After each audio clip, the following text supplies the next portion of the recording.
Jadi, ketidakkekalan ini adalah hakikat kehidupan. Manusia hanya perlu menyesuaikan diri, melihat ketidakkekalan itu sebagaimana adanya. Nah, kalau kita sudah mengerti dhamma itu bahwa sesungguhnya hidup tidak kekal, maka kita bisa memberikan nasihat kepada banyak orang tentang ketidakkekalan. Ada orang yang kehilangan uang dan sedih, kita mengatakan tenang. Hidup adalah tidak kekal. Kamu karena pernah memiliki uang, maka satu ketika pasti akan kehilangan. Hidup tidak kekal.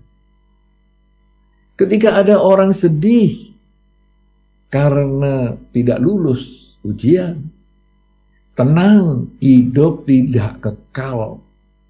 Kamu biasa lulus, nanti satu ketika memang mungkin tidak lulus, dan sekarang kenyataan tidak lulus. Tetapi ketidaklulusan ini tidak akan berlangsung selamanya. Karena satu ketika ada kesempatan kamu ujian lagi, kamu masih ada kesempatan untuk lulus. Ketika ada orang sedih karena ditinggal pasangan hidupnya, tenang, tidak kekal dunia ini.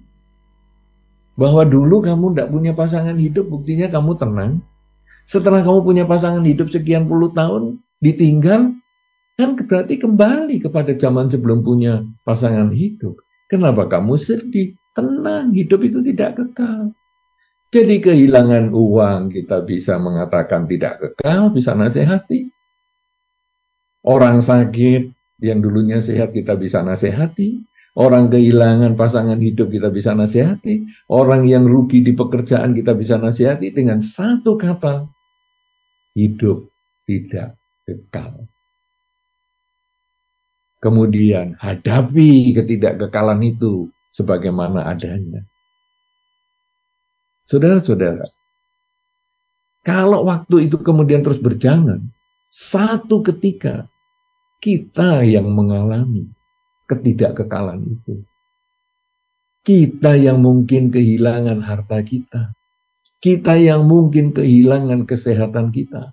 Kita yang mungkin kehilangan pasangan hidup kita. Kita yang mungkin kehilangan semua yang kita miliki. Dan kemudian kita stres, sedih karena kita yang terlibat secara emosi.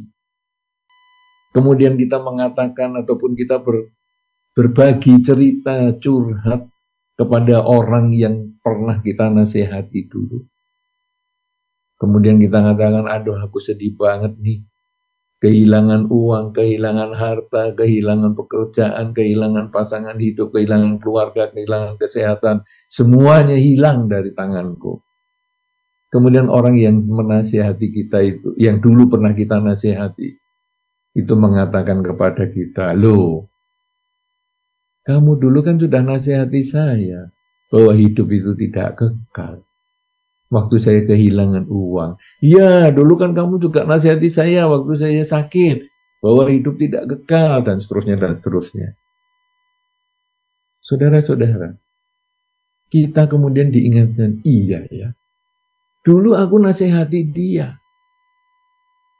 Sekarang aku membutuhkan nasihat dia.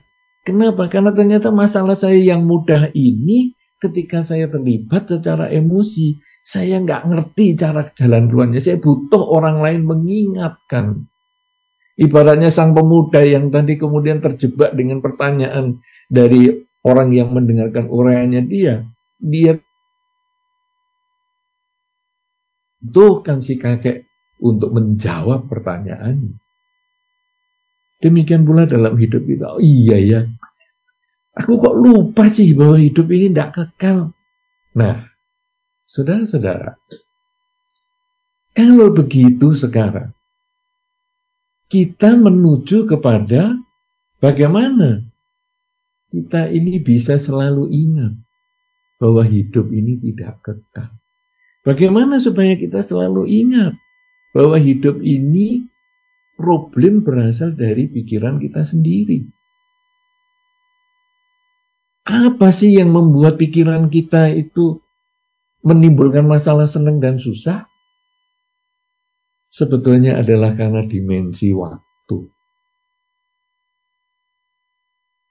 Suka duka itu timbul karena adanya dimensi waktu. Tadi suka, sekarang menjadi tidak suka. Tadi tidak suka, sekarang menjadi suka. Tadi sehat, sekarang menjadi tidak sehat. Tadi untung, sekarang menjadi rugi. Tadi rugi, sekarang menjadi untung. Tadi tidak sehat, sekarang menjadi sehat. Yang berbeda hanya dimensi waktu. Berarti sekarang saudara-saudara, untuk bisa memperoleh kedamaian, untuk bisa memperoleh kebijaksanaan di dalam bertindak, berbicara maupun berpikir, kita harus memahami tentang hidup dalam dimensi waktu ini. Kita punya 3 dimensi waktu. Masa lalu, masa sekarang, dan masa depan. Masa lalu kita pernah hidup tapi sudah tidak hidup lagi. Tadi yang jam 1 kita pernah hidup tapi sudah lewat dan kita tidak bisa kembali ke jam 1. Nanti yang jam 5 sore kita akan hidup walaupun belum tentu hidup dan kita belum nyampe ke situ. Itu masih impian. Hidup adalah saat ini. Tadi pernah hidup, bukan berarti kita tinggalkan, karena tadi yang pernah hidup itu adalah saya yang tadi. Saat ini yang sudah lewat.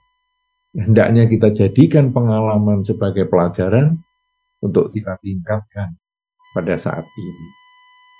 Sebaliknya nanti yang akan hidup, bukan kita abaikan, tetapi justru kita persiapkan yang terbaik saat ini. Lalu apa yang kita harus kuasai saat ini? Kenapa sih saya harus menguasai saat ini? Kenapa bisa hubungannya dengan suka duka tadi?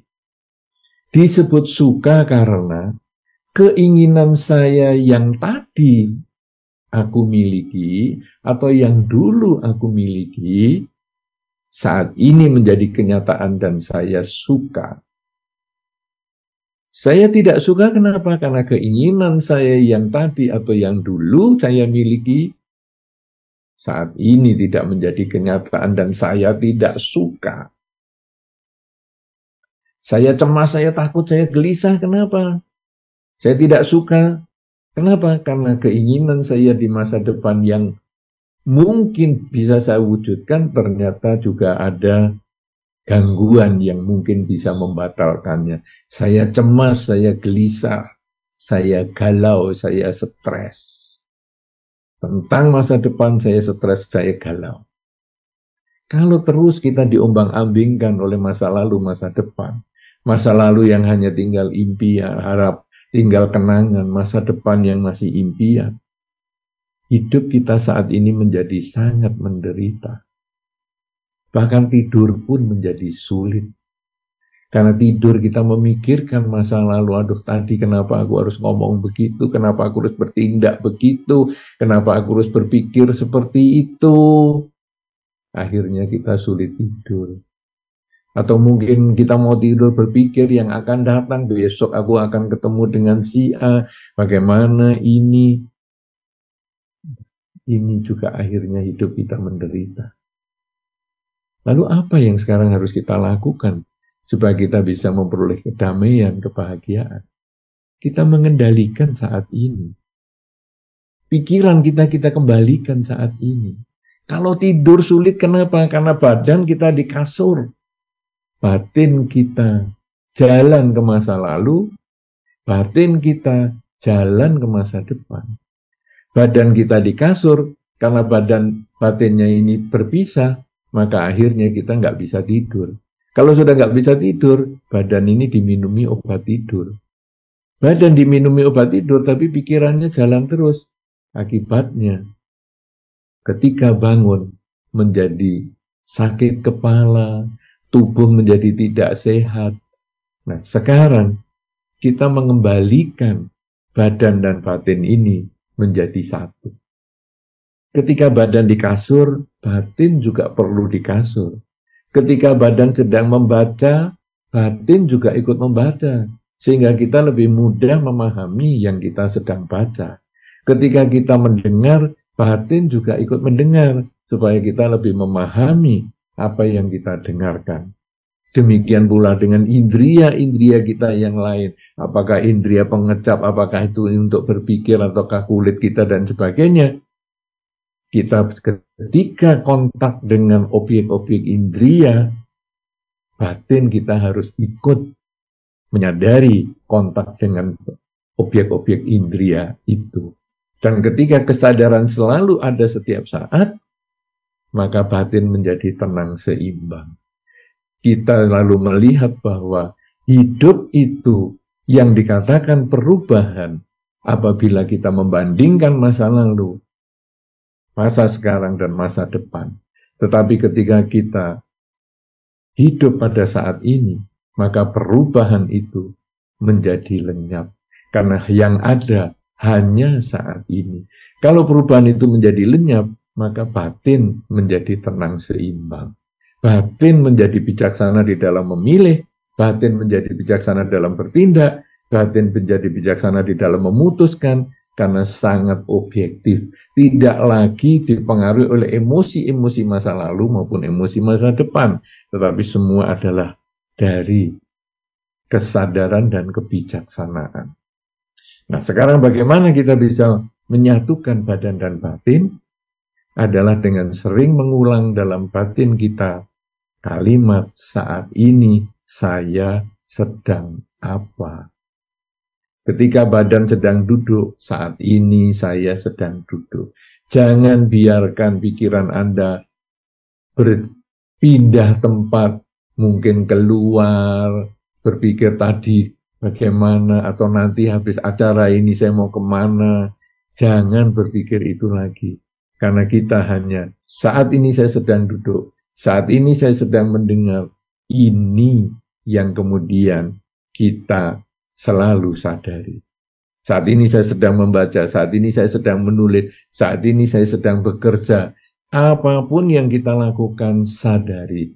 Saat ini saya sedang melangkah berjalan. Saat ini saya sedang mengendarai kendaraan. Sadari terus-menerus, maka batin menjadi tenang. Ketika kemudian kita pikir, aduh nanti bagaimana ya kalau begini-begini. Saat ini saya harus melakukan yang terbaik. Supaya masa lalu yang negatif saya bisa perbaiki saat ini. Sebaliknya, masa depan yang mungkin menakutkan, saya harus mulai melakukan yang terbaik saat ini. Kalau kita sudah selalu sadar hidup ini hanya saat ini, yang kadang kita juga latih di dalam meditasi, pagi bangun tidur, malam mau tidur, gunakanlah waktu 15 menit sampai setengah jam untuk bermeditasi. Meditasi itu sebetulnya adalah membiasakan kita berpikir hidup adalah saat ini. Dengan kita menyadari saat ini napas masuk, saat ini napas keluar. Ada pikiran-pikiran yang lain, kembalikan ke saat ini napas masuk, saat ini napas keluar. Demikian seterusnya, sehingga nanti kita terbiasa di kehidupan sehari-hari pun, kita selalu sadar saat ini saya sedang melangkah, saat ini saya sedang bekerja, dan batin menjadi seimbang. Kalau demikian saudara-saudara, maka hidup kita ini menjadi bahagia.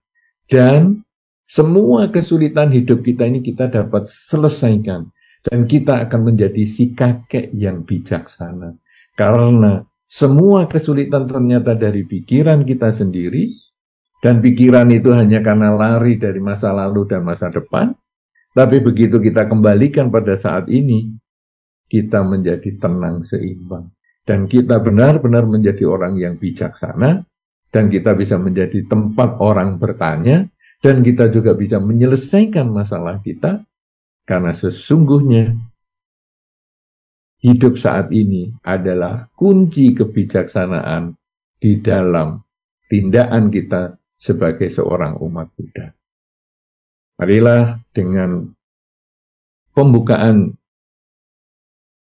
ceramah ataupun pembukaan pembabaran Dhamma yang kita sampaikan ini kiranya dapat menjadi satu sarana untuk memancing kita berdiskusi yang lebih mendalam, sehingga apa yang kita bahas dalam kesempatan ini, bagaimana kita mengintegrasikan Dhamma di dalam kehidupan sehari-hari dengan selalu menyadari saat ini saya sedang apa, sehingga kita tidak lagi memisahkan antara bahwa kalau meditasi itu hanya pagi bangun tidur, malam mau tidur, meditasi itu hanya di wihara, meditasi itu hanya pada hari-hari tertentu, meditasi itu hanya di tempat-tempat retret. Bukan. Meditasi di wihara, di tempat retret pagi, sore, dan sebagainya, itu hanya sarana untuk membiasakan pikiran kita selalu sadar saat ini sedang apa, dan itulah menjadi awal kebijaksanaan dalam hidup.